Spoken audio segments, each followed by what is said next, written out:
자, 오늘부터는 이 다니엘서 11장을 중심으로 해서 적그리스도를 한번 다뤄보도록 하겠습니다. 다니엘서 10장 20절부터 11장 1절, 3절을 함께 읽어보도록 하겠습니다. 다니엘서 10장 20절 말씀입니다. 그가 이르되 내가 어찌하여 내게 왔는지 내가 아느냐. 이제 내가 돌아가서 바사 군주와 싸우려니와 내가 나간 후에는 헬라의 군주가 이를 것이라. 오직 내가 먼저 진리의 글에 기록된 것으로 내게 보이리라. 나를 도와서 그들을 대항할 자는 너희의 군주 미카엘 뿐이니라. 내가 또 메대 사람 다리오 원년에 일어나 그를 도와서 그를 강하게 한 일이 있었느니라. 자, 그리고 다니엘서 10장 10절부터 한번 읽어보겠습니다. 다니엘이 21일 작정 기도했을 때 가브리엘 천사장이 다니엘을 찾아와서 하는 그 내용이 기록되어 있죠. 10절 한 손이 있어 나를 어루만지기로 내가 떨었더니 그가 내 무릎과 손바닥이 땅에 닿게 일으키고 내게 이르되 큰 은총을 받은 사람 다니엘아, 내가 내게 이르는 말을 깨닫고 일어서라. 내가 내게 보내심을 받았느니라 하더라. 그가 내게 이 말을 한 후에 내가 떨며 일어서니 그가 내게 이르되 다니엘아, 두려워하지 말라. 내가 깨달으려 하여 내 하나님 앞에 스스로 겸비하게 하기로 결심한 첫날부터, 다니엘이 첫 기도 하던 바로 첫날 말하는 거죠. 내 말이 응답받았으므로 내가 내 말로 말미암아 왔느니라. 하나님의 파송을 받고 가브리엘이 이제 그 응답을 가지고 왔다는 얘기죠. 13절 그런데 바사 왕국의 군주가 21일 동안 나를 막았으므로 내가 거기 바사 왕국의 왕들과 함께 머물러 있더니 가장 높은 군주 중 하나인 미카엘이 와서 나를 도와주므로 이제 내가 마지막 날에 내 백성이 당할 일을 내게 깨닫게 하려 왔노라. 이는 이 환상이 오랜 후의 일임이라 하더라. 자, 여기에 결국은 이 역사 속에서 이 바사 군주, 이 바사 군주는 페르시아의 정사와 권세급 악령을 얘기하는 거죠. 그리고 이제 헬라 군주는 이 헬라 제국의 정사와 권세급 이제 악령을 얘기를 하는 거죠. 자, 이런 개념들이 이제 다니엘서 10장에 나타나 있습니다. 그것은 이 다니엘이 기도했지만 다니엘에게 하나님의 응답이 가브리엘 천사를 오기까지 21일 동안 지체가 되었고 그 21일 동안 하늘에서는 영적 전쟁이 일어났다는 것인데 그것은 천사 가브리엘이 기도 응답을 가지고 왔을 때 이 페르시아를 수호하는 이 악령들이 방해를 했기 때문에 결국은 미카엘 천사장의 도움을 받을 수밖에 없었고 그래서 조금 지체됐다 하는 얘기를 지금 가브리엘 천사가 하고 있는 얘기입니다. 자, 여기서 이 다니엘서의 기자는 이 군주 라는 단어를 이 미카엘 천사와 마찬가지로 어떤 단어를 쓰고 있나요? 바로 히브리어 사르라는 단어를 사용하고 있습니다. 이 사르는 통치자 또는 지배자라는 뜻을 가지고 있습니다. 근데 일반적으로 땅의 왕들을 나타내는 그 히브리어는 바로 멜렉이죠. 멜렉. 그러니까 이 천사들에게 사용되는 사르라고 하는 이 단어와 또 이 땅의 왕들을 나타내는 이 멜렉은 서로 구분되어서 사용되고 있다는 것을 얘기하고 있는 거죠. 그래서 이 바사 왕국의 군주나 헬라의 군주는 바로 페르시아 왕이나 헬라족의 왕이 아니라 바로 페르시아 배후에 있는 이 고위급인 이 악령들 얘기를 지금 하고 있는 거죠. 헬라 제국의 배후에 있는 정사와 근세급 이 어둠의 천사를 지금 얘기를 하고 있다고 우리가 볼 수가 있겠습니다. 바로 이들을 대적하는 빛의 천사가 바로 가브리엘과 미카엘로 좀 나타나고 있는 거죠. 자, 구약에는 이 사탄과 악령들의 역사는 사실 상대적으로 적게 기록되어 있습니다. 그렇지만 이 빛의 천사들의 활동은 굉장히 많이 기록이 되어 있죠. 빛의 천사들은 이 야훼의 거룩한 전쟁의 도구로 나타나서 천둥과 번개, 홍수와 질병을 통해서 하나님의 백성을 구원하고 대적들의 심판을 위해서 사용되는 그런 선한 도구가 바로 빛의 천사들이라고 할 수가 있습니다. 이 창세기에 보면은 이 아담과 하와가 에덴 동산에서 추방된 다음에 생명나무로 가는 길을 누가 지키고 있어요? 바로 그룹 천사가 지키고 있죠. 복수형은 바로 케루빔입니다. 그 다음에 이 죄악된 소돔과 고모라를 감찰하기 위해서 인간의 모습으로 내려온 천사들의 얘기도 바로 아브라함 얘기 중에 기록이 되어 있죠. 그 다음에 출애굽 역사에서는 바로 구름 기둥과 불 기둥을 움직이는 천사도 등장이 됩니다. 출애굽 14장이죠. 그 다음에 이제 가나안 정복을 위해서 이스라엘 여호수아와 이스라엘이 나섰을 때 바로 그 앞에 누가 나타나요? 바로 야훼의 군대 장관이라고 부르는 천사가 그 모습을 보이고 있습니다. 그래서 이 여호수아에게 내 발에서 신을 벗어라. 네가 선 땅은 거룩한 땅이다. 그렇게 얘기하고 있죠. 바로 그 자리가 하나님의 임재의 장소라고 하는 거죠.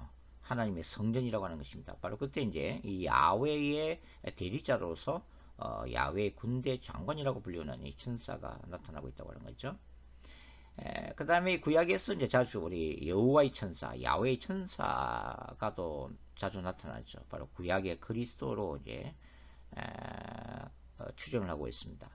그 다음에 이제 엘리야와 그 종 게하시가 아람 군대가 나타났을 때, 특별히 이제 게하시가 두려워했을 때 엘리야가 기도를 하잖아요. 그때 이제 게하시의 영의 눈이 열리면서 뭘 보게 돼요? 바로 그들을 보호하고 있는 엄청난 불병거와 천군 천사들을 목격을 하고 있습니다. 그 다음에 이제 느부갓네살 얘기에 보면은 이 큰 나무로 이제 느부갓네살 왕이 묘사가 되어지는데 바로 그 큰 나무인 느부갓네살을 심판하기 위해서 하늘에서 내려온 존재가 바로 감찰자라고 불리우는 천사를 우리가 읽을 수가 있습니다. 에스겔서에는 예루살렘을 심판하기 위해서 온 일곱 천사 얘기도 나오죠. 그 다음에 이사야서 6장에는 뭐가 나와요? 바로 6개의 날개를 가진 이 스랍 천사들, 복수형으로서의 세라핌이죠. 하나님을 찬양하는 모습이 기록이 되어 있습니다. 에스겔 1장에는 바로 이 그룹 천사가 4개의 얼굴을 하고 있는데요. 바로 사자, 소, 독수리, 사람의 형상을 하고 있죠. 바로 이 그룹 천사가 이제 요한계시록 4장에서는 네 생물로 소개가 되어지고 있습니다. 요한계시록에서는 이 땅과 바다를 밟는 힘센 천사를 비롯해서 물을 다스리는 천사, 불을 다스리는 천사, 나팔을 부는 천사 등등 이 각자의 이 역할을 맡은 수많은 천사들이 등장을 하고 있죠. 그 모두가 바로 하나님의 뜻을 수행하는 초자연적인 존재들이죠. 이 빛의 천사들의 이 정점에는 보좌 주변에 있는 네 생물, 그룹 천사와 스룹 천사들, 바로 이들이 이제 고위급 천사들이죠. 그리고 우리가 잘 알고 있는 이 미카엘과 가브리엘 천사장이 바로 이 고위급 천사 그룹 군에 이제 속하는 천사들입니다. 성경은 아니지만 외경인 에녹스에 보면은 7천사장이 소개가 되어지고 있죠. 바로 이제 미카엘과 가브리엘. 자, 미카엘은 붉은 갑옷을 입고 빛나는 창을 든 천사로 묘사가 되어지고 있습니다. 이 성경에서는 바로 사탄 루시퍼를 대적하는 이 거룩한 전쟁을 바로 미카엘 천사장이 담당하고 있죠. 그 다음에 이제 가브리엘 천사장은 묵시와 계시의 천사로서 하나님의 메시지를 주로 전달하는 역할을 하고 있고, 다니엘서에서는 이 다니엘에게 하나님의 계시를 전하고, 그 다음에 다니엘이 목격했던 그 환상을 해석해 주는 천사가 누구예요? 바로 가브리엘 천사죠. 그 다음에 라파엘이라는 천사도 이제 소개가 되어지고 있습니다. 에녹스에는 바로 치유의 천사고 생명나무의 수호자로 소개되어 있고, 그 다음에 우리엘이라는 천사도 있는데요. 심판의 천사고 지옥문을 지키는 천사입니다. 그 다음에 라구엘이라는 천사는 천사들을 감찰하는 천사장, 검찰 뭐 하늘의 뭐 검찰청장 같아요. 하여튼 그런 역할을 하고 있습니다. 그 다음에 사라카이라고 하는 천사도 있죠. 유혹당하는 인간들의 영혼을 지키는 천사장입니다. 그리고 레미엘이라는 천사장이 있는데 바로 부활을 기다리는 죽은 사람들의 영혼을 관리하고 또 하나님의 사람들이 환상을 볼 수 있도록 도와주는 그런 천사가 바로 레미엘이라는 천사라고 이렇게 기록이 되어 있습니다. 반면에 뭐 어둠의 천사들은 타락한 천사들이죠. 바로 이제 구약에서는 뭐 간혹 거짓말하는 영으로 등장할 뿐 구약에서는 구체적으로 이제 언급이 없어요. 신약에서는 뭐 사복음서에서 주로 더러운 영 이렇게 이제 소개가 되어지고 있죠. 에베소에서는 이 통치자들, 정사와 권세들로 이렇게 악한 영들을 지칭하기도 하고, 그 다음에 이 어둠의 세상 주관자들이라고도 부르기도 하고, 그 다음에 하늘에 있는 악한 영들로 소개가 되어지고 있습니다. 자, 이렇게 이제 다니엘서 10장과 11장에서 이 빛의 천사들, 특별히 이제 이게 가브리엘과 미카엘이 소개되고 있는데요. 하나님이 그러니까 인간과 역사를 다스리시는 이 야훼의 전쟁, 야훼의 거룩한 전쟁 속에서의 천사들 역할이 이제 소개가 되어지고 있습니다. 이 다니엘서 이제 우리가 읽었던 이 10장 13절 보면은 다시 한번 읽어볼게요. 그런데 바사 왕국의 군주가 20일 동안 나를 막았으므로 내가 거기 바사 왕국의 왕들과 함께 머물러 있었다. 바사 이 페르시아 제국의 그 인간 왕들과 함께 머물러 있었다. 이런 이제 표현도 등장이 되어지고 있고, 그 다음에 이 20절 보시면 그가 이르되 내가 어찌하여 내게 왔는지 네가 아느냐. 이제 내가 돌아와서 바사 군주와 싸우려니와 가브리엘 천사가 페르시아의 정사와 건세급들 악령들과 싸우겠다는 얘기고, 그 다음에 내가 나간 후에는 헬라의 군주가 이를 것이다. 가브리엘 천사가 페르시아의 사역을 마쳤을 때는 또다시 이 헬라 제국의 배후에 있는 헬라의 군주, 바로 헬라의 정사와 건세급 악령들이 다시 나타나겠다. 뭐 이런 얘기도 지금 기록이 되어지고 있습니다. 그러니까 이 가브리엘이 이 페르시아 왕들 사이에 했던 역할들은 뭐냐면 이제 고레스 왕, 그러니까 하나님이 이제 고레스를 통해서 이스라엘 백성들을 바벨론 프루스뿐만 아니라 칙령을 내려서 이 성전을 건축할 수 있도록 그렇게 이제 칙령을 내리잖아요. 이런 일에 고레스의 그 했던 이 정책들 배후에 뭐가 있다는 것을 얘기하는 겁니까? 바로 가브리엘 천사를 비롯한 이 천사들의 역할이 있었다는 것을 얘기를 하고 있는 거죠. 그 다음에 페르시아의 역대 왕들이 계속해서 이제 이스라엘의 우호적이잖아요. 그래서 다리오 왕이나 아닥사스 왕이 이 이스라엘 기환 공동체로 하여금 예루살렘 성전이나 예루살렘 성읍을 이 재건하도록 이제 도와주는 역할을 하는데, 그 배후에 바로 천사들의 활동이 있었다고 하는 그런 얘기죠. 다니엘서 이제 9장 1절에도 이제 그런 구절과 좀 읽을 수가 있는데요.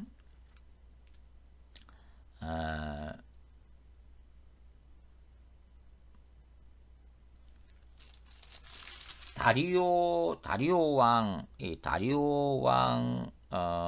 9장 1절, 그 다음에 11장 1절에도 내가 또 메대 사람 다리오 원년에 일어나 그를 도와서 그를 강하게 한 일이 있었느니라. 그러니까 가브리엘 천사가 이 다리오 왕을 도와서 강하게 했다. 이런 지금 표현이 나오고 있죠. 그러니까 이때 이 다리오 왕은 바로 이제 고레스 이제 왕과 함께 연합군을 이끌었던 바로 이 고레스 왕의 그 외삼촌에 해당되는 사람이죠. 그래서 이 고레스의 바사와 그 다음에 다리오의 메대 연합군에 의해서 이 바벨론 도성이 무너진 다음에 이제 고레스가 이 다리오 왕에게 이 바벨론의 이 수도를 다스리게 그렇게 이제 위임을 했었죠. 그러니까 그때 이제 이런 천사들의 활동들이 있었다 하는 것을 지금 밝히고 있는 거죠. 그렇다면 이제 상대적으로 바로 이 바사군주 페르시아의 그 정사와 건세급들 악령들이나 그 다음에 헬라의 정사와 권세들은 어떤 역할을 합니까? 이러한 그 하나님의 그 역사를 해방하는 존재들이죠. 바로 사탄의 지시에서 하나님의 역사를 방해하고 하나님의 백성들을 해방하는 그런 존재로 나타나 있는 거죠. 그러한 역사에 대해서 이 빛의 천사들은 하나님의 역사를 이루어가는 그런 도구로 쓰임받고 있다고 하는 거죠. 이런 것들은 지금 어떤 세계관을 보여주고 있는 것입니까? 바로 눈에 보이는 물질 세계와 눈에 보이지 않는 영의 세계가 서로 연결되어 있음을 보여주는 바로 슈퍼내추럴 월드뷰, 초자연적인 세계관을 보여주고 있는 거죠. 구약이 바로 이러한 세계관을 보여주고 있다고 하는 것입니다. 신약에 들어와서는 이제 그런 것들이 더 두드러지면서 초대교회가 바로 이런 초자연적인 세계관을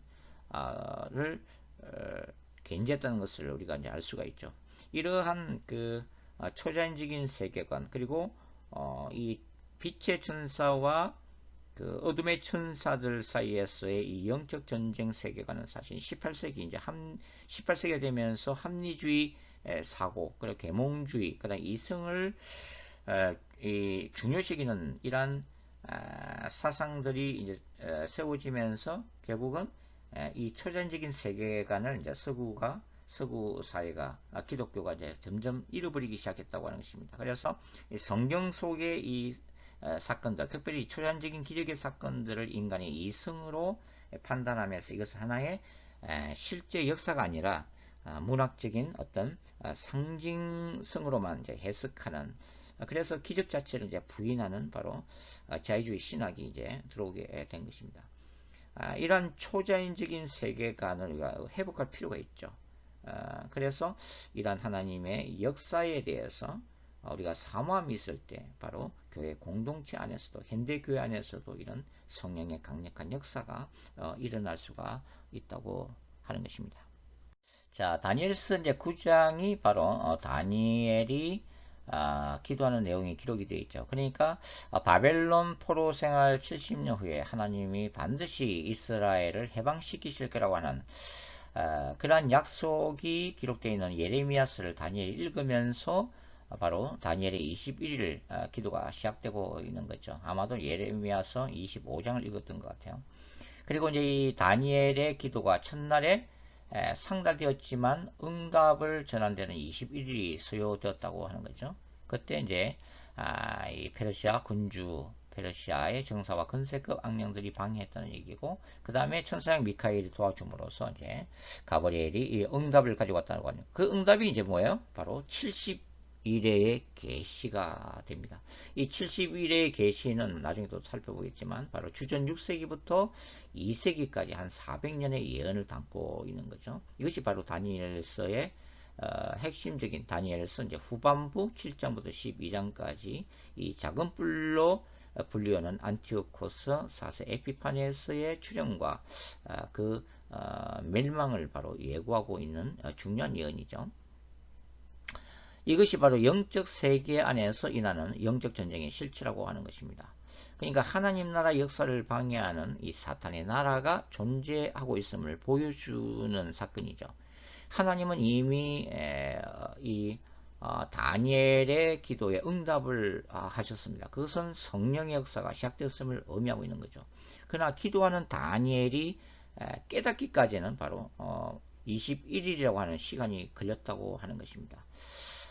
이것은 뭘 얘기하는 거예요? 이 사탄은 결코 하나님의 역사 자체를 막을 수는 없다고 하는 거죠. 이 메시지가 전달되는 것을 막을 수는 있지만 그 역사 자체를 막을 수가 없다고 하는 거죠. 하는 것입니다. 사탄은 결코 이제 결국은 이 탁월한 피조물에 불과하기 때문이죠.